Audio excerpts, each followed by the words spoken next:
सांस्कृतिक झाँकी नृत्यको लागि धेरै धेरै धन्यवाद दिन चाहन्छु। अबको केही समयमै रवि लामिछानेज्यू यहाँ मञ्चमा आउँदै हुनुहुन्छ।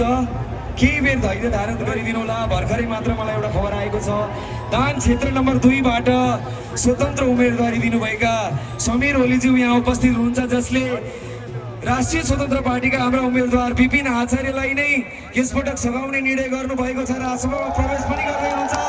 उहाँलाई जोरदार तालीले स्वागत गरौँ। उहाँलाई म यहाँ स्टेजसम्म आइदिनुको लागि हार्दिक अनुरोध गर्दछु।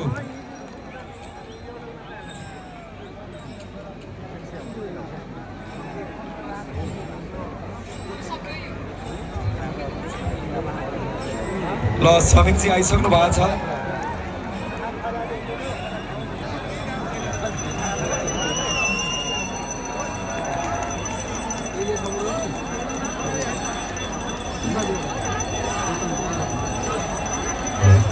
यहाँ समीर ओलीज्यूलाई आएर आफ्ना केही कुराहरू राखिदिनु न, म हार्दिक अनुरोध गर्दछु।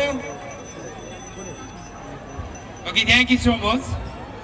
सम्पूर्णजनालाई नमस्कार। म समीर ओली, दाङ क्षेत्र नम्बर 2 बाट स्वतन्त्र उम्मेदवार दिएको थिएँ र म पछिल्लो 1 दशकदेखि वैकल्पिक